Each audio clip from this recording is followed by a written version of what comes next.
ముందుకి రాగానే ఏంటంటే జలలింగాల దర్బార్ అని ఉంది.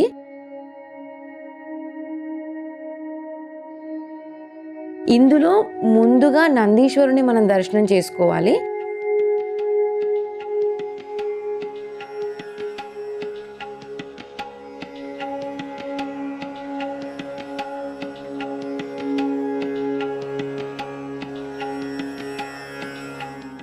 ఆ తర్వాత సదాశివుడు మహాలింగానికి 4 వైపులా శివశక్తి రూపాలు ఉంటాయి. అంటే 2 వైపులా శివుడి రూపం, 2 వైపులా అమ్మవారి రూపం కనిపిస్తుంది.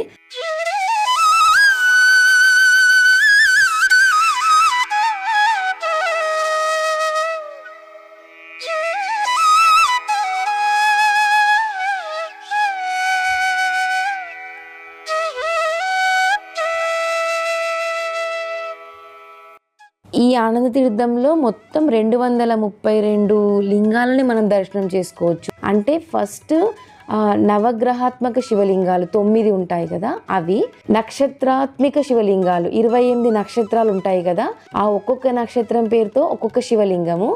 12 రాశ్యాత్మక లింగాలు అంటే మనకు 12 రాసులు ఉంటాయి కదా, ఆ 12 రాసుల పైన ఒక్కొక్క రాశికి ఒక్కొక్క లింగము. అష్టమూర్త్యాత్మక లింగము అంటే అష్టము 8 శివలింగాలు.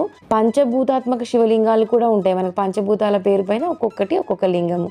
11 రుద్రాత్మక శివలింగాలు ఉంటాయి 11.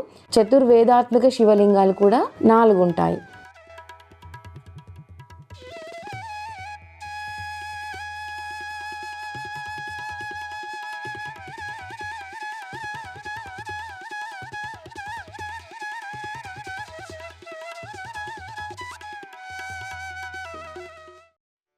ఇంట్లో ఏంటంటే శివలింగాలు దాదాపుగా నీటిలోనే ఉంటాయి.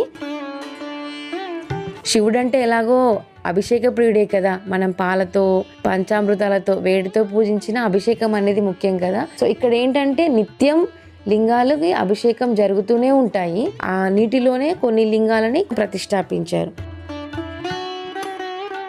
ఆనంద తీర్థం నుంచి బయటికి వచ్చిన తర్వాత ఇక్కడ మెయిన్ ఇంకొక హైలైట్ శ్రీ మొక్కు శివలింగేశ్వరుడు.